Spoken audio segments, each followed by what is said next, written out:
Okay, we are live. Good morning, Meredith. How are you? Good morning. I'm great. How are you? Good. I'm good. Thank you. Thank you so Good. much for being here with me today. So, for all my viewers who are watching, this is Meredith McDonald from This Life on a Budget. And we know each other through where else? The gym, the YMCA in Rockwall.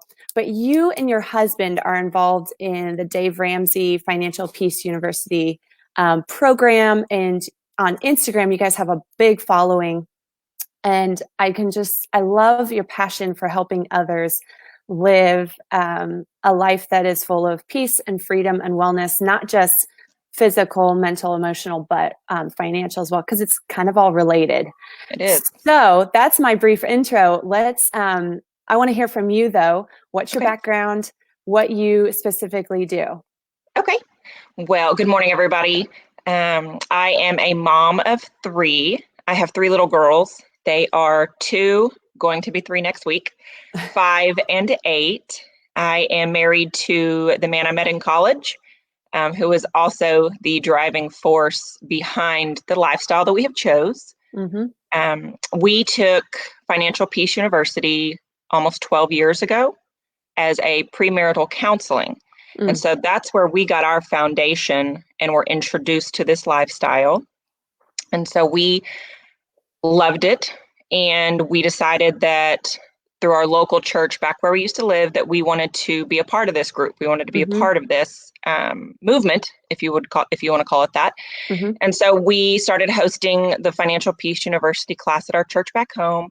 And then we moved here and we didn't want to stop that momentum. We didn't want to stop sharing the good news. And so we now continue to host the Financial Peace University class at our church here in Rockwall. Mm-hmm. And my husband is so on fire about it that he is actually a Ramsey trained financial coach through the Dave Ramsey organization. Cool. And so that's where we get our information. That's where we get our training from. And it's truly infiltrated our life and become our passion project. Yeah, that's awesome. Okay, so tell me, what has it done for you guys? What has it brought for you and your family? And why is it important, especially right now, Mhm. when a lot of people are struggling financially, and it's really to the forefront of people's minds. Right. So, what it has brought to our life it will bring to almost everybody's life that Mm-hmm. partakes in this process is control. There Mm. are so few things in our world and in our life that we truly can control. Mm-hmm. But where our money goes and what it does for us is something we do have control over.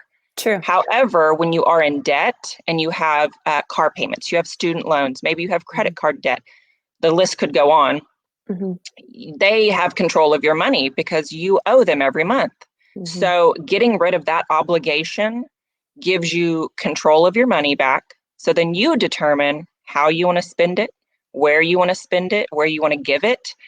And with that comes a sense of peace, of knowing that if times get hard, like we are in now, Mm-hmm. we will be okay.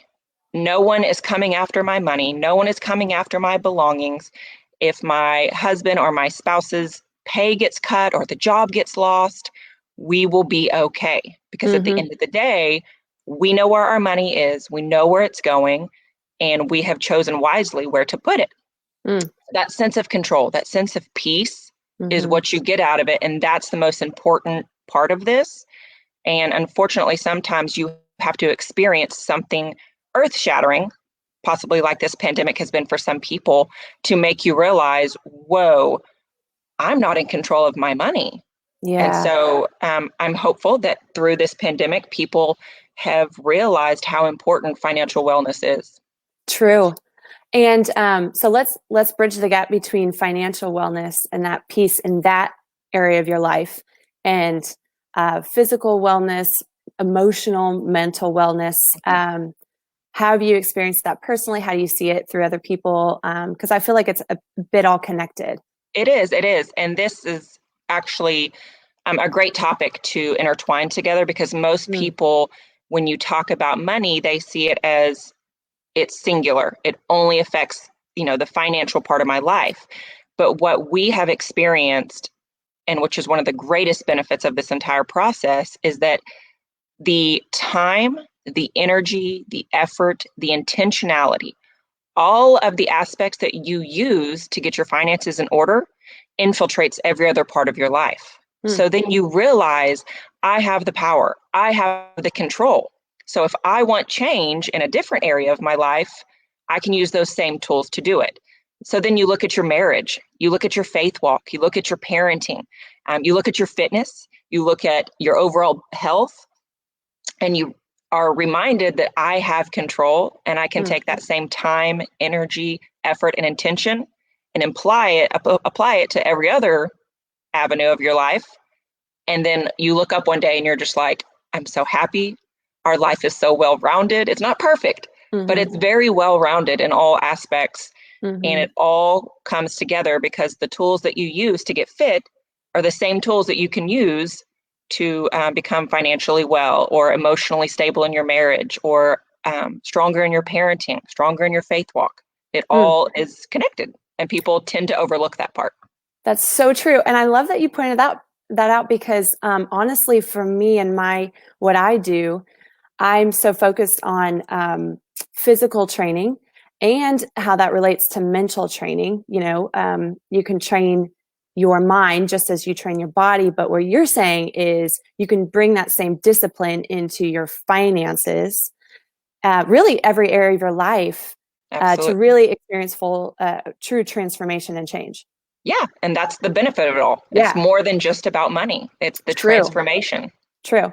And the peace that brings. And man, finances, I mean, we know from being in marriage that finances can be really stressful. They can. And so it eliminates some of that, probably a lot of that stress. It does. It does. Okay. So so obviously there's had to be a shift in your perspective on how you view money and budgeting. What are some things that you've had to let go of in order to get to where you're at right now? In order to get to where we are right now, I feel like one of the biggest things we had to get rid of was the idea of success that we have allowed society to train us up on, should I say. Yeah. When you're young and you're in college and your 20s, success is defined as, okay, you've got a big house, you drive a certain car, you go on vacations, you wear labeled clothing, and no one ever challenges that. So that's what we work for. That's what we think success is. So I think redefining success as we get older and we grow and we become more knowledgeable, I've had to let go of what society says success is and define my own success. And that looks different for everybody. But success for me is my 4 walls. I want a healthy marriage, and I want healthy kids, and I want a healthy relationship with money. And so that's one of the big things that you have to shift your perspective on, is society's idea of success is not everybody's idea of success. And second, the biggest part is that when you choose to go down this path that is like, we're going to get rid of debt, we're going to crush it, you have to sacrifice, you may have to give up, and you're going to live counterculturally. And so you have to be confident in the choices that you're making for your family, the reasons that you're doing it, because it's going to be tough, and there are going to be people that don't understand. There may be people that mock you. There may be your own family members that do that. And so you have to be willing to give up what people think of you. I don't care what you think of me. I don't care if you think my clothes are not fancy enough. I don't care if you think that my minivan is old. I don't care, because we're doing certain things to get to a certain place. And so having that confidence to let go of what people think of you. And then another one that is probably the last part is learning. Just because you are out of high school, you are out of college, or you are done with your education does not mean that you're done learning. So we've had to keep the heart of a student. Our family is ever changing. Our seasons of life are ever changing. So our budgets, our financial needs are ever changing. So we have to continue to want to be a student to learn, to further our knowledge, and to further what's best for our family. Mm. I'm so glad you're on this morning. You are you're teaching me things. Like this is so good Thanks. for even me to hear, redefining success and Yeah. letting go of what people think so that that end goal is so you're so laser focused on that that it just doesn't matter. Right. Um, or you know, you can knock those things aside easily so Right. that the bottom line is what is most important, and that is what your success looks like, which is healthy marriage, healthy kids, and total wellness. So I love Right. this. Okay, so we talked about why this is all important, having wellness in our financial area of life. So let's talk about the how, like the real practical way, because on your Instagram feed, you have amazing tips and there's Thanks. so many, but let's zero in on, since this is a fitness group, let's zero in on kind of health and fitness and food. So let's talk about eating healthy on a budget, because one thing that I've heard is that it's really hard to eat healthy on a budget. True or untrue? Untrue. Okay, so let's talk about it. Yes, the first myth is that a budget means you have no money. That is false. So a budget is simply telling your money where to go.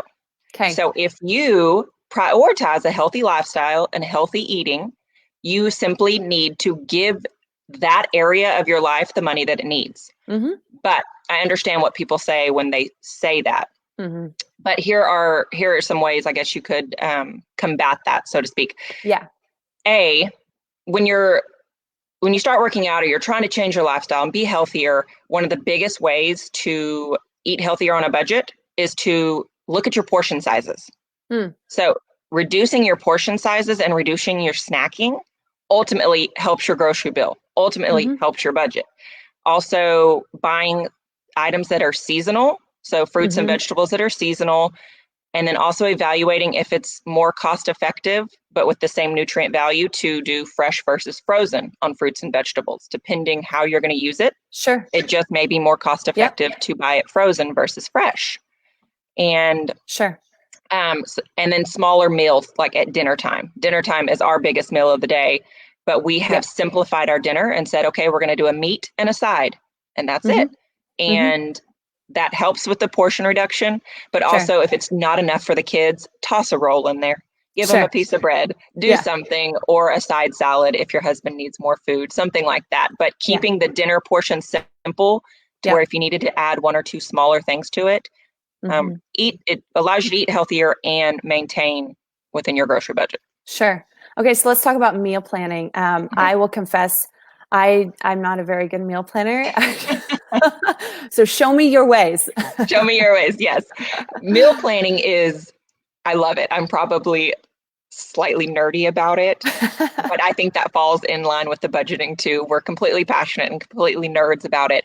But meal planning is the biggest and easiest and quickest way that you're going to see reduction in your grocery bills and feeling like you don't have the supplies to make dinner, you're not eating healthy. It combats all that. Sure. Get it on black and white paper. Here is what we're eating. And if you plan it by the way in which you go to the grocery store. So if you go once a week, then plan out 7 meals and plan your breakfast, lunches, and dinners. Don't try to wing it and just do dinners, because then you end up piling on tons of snacks and food you don't need. Second of all, make a list when you do your meal planning. Okay, here's what I need from the grocery store. Shop your pantry first. Make sure that you don't double up on things that you already have. Make your list. And then when you go to the grocery store, you have to actually stick to that list. Otherwise, it serves zero purpose. Right. But we tend to overcomplicate meal planning.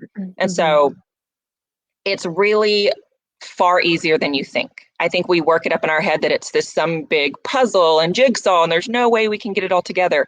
But pick 7 meals that you know your family's going to eat, and just start there.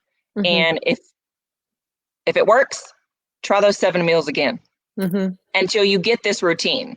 Monotony, yes, it will happen. Your kids might complain again, but just it's like an exercise for your brain Just take it 7 meals at a time. Maybe take it 5 meals at a time. But meal planning is the absolute key to not wasting food, making sure you're using all of your ingredients, making sure you're sticking to your budget. And so meal planning is key. Yep. But simply do it on paper. Write down your days of the week and write down what you want to get. And do you ever cook? I have some friends who will cook a big batch of something on the weekend and then use it throughout the week. And I will confess I don't do that. But okay. No, you can do that, but I don't. That just doesn't. I enjoy cooking, so I cook for my family every night. But meal prepping or batch cooking may be acceptable for someone with a much busier lifestyle than myself. True. And so we're saying there's flexibility in how you execute the meal plan. Correct. Find something that works for you. But I agree. And you can also eat, you can lower your grocery bills and ensure that you're going to eat healthy if you meal plan and stick to it. If you meal plan and make the list and stick to it. Yes. Any other tips about lowering grocery bills? Because I know that I've had friends talk about the outrageous grocery bills right now with everyone eating at home, which is good. That's what we want. Texas is starting to open up, but we're still, eating a lot at home. If your grocery bill right now is through the roof, you are not alone. And so take comfort in that, but know that there's relief coming. So right now, our grocery bill has skyrocketed because I'm not able to shop the sales, which is typically where I get my greatest deals because of availability. So if you can, shop sales. 2, meal plan. 3, buy in bulk. So if you can buy your meats in bulk, or maybe you can buy certain items in bulk, kid snacks, that's a big one, and then section them out yourself or section them out and freeze them. Buying seasonal items as well is another portion that will help. And really, the biggest one is seriously sticking to your grocery list. Don't go in a grocery store without a list, because then you're just going to throw things left and right. But I have found the biggest savings with sales and buying in bulk and doing the sectioning out myself. Awesome. Love it. Okay. So we have about 1 minute left. So real quick, you guys get your kids involved. What's one quick way you can get your kids involved in learning how to manage your money in a healthy and responsible way? Okay. This is super simple, and it works for adults too. Number 1, teach your children that money comes from work. Doesn't grow on trees. Number 2, you teach them give, save, spend. If they learn nothing else, they need to learn that I have to go to work to get money. And then what I do with that money is important. You give it, you save it, and you spend it. And those same principles can be applied for adults. And hopefully they will follow those same principles the rest of their life, to give it, to save it, and to spend it. It's that simple. And it's so important to teach them, because someday they will be on their own. Right. And you share so much on your Instagram feed that we'll make sure to link to you in the comments below, because you have great tips on how to bring this into your whole family. Okay, so we have 30 seconds left. Quick fire questions. Okay. These are our budget friendly kind of best deals, quick fire questions. So best budget friendly fitness for the whole family. Local YMCA. I'm shocked at how inexpensive it is and how great of an asset that is to our community. YMCA all the way. And you can get, I don't know if you know this, maybe you do, but they do financial scholarships too. So income based. Awesome. So if you're struggling, they do give scholarships. Okay. Best budget friendly snack. Bananas. Awesome. They're cheap. And B, they're healthy, and C, you can throw a little less softer one or more softer ones into stuff that you bake. So perfect. They're very versatile. Awesome. Best budget friendly workout gear. I love TJ Maxx for all of my workout gear. They have variety, but if you don't have a TJ Maxx near you, Academy brand, the brand that Academy carries, BCG. I love their shorts, their tank tops, all that good stuff. Awesome. Best budget friendly way of buying clothes. I am a proponent for secondhand. So thrift stores, garage sales, I love all that, because just full price clothing, not a fan of.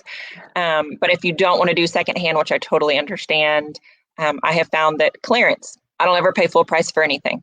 And online right now tends to be offering more coupons, more deals, free shipping. So if you have to spend money on clothing, online is showing right now to be a very budget-friendly option, should I say. That's perfect for right now. Yeah. All right, best budget-friendly dinner. Last one. Oh gosh, ours is spaghetti. Yeah. So the reason why is because it's so versatile. So Mhm. if you don't want the meat, you can just do the pasta and the sauce. If you are watching your carb intake, you can grab some zucchini, put it over zucchini.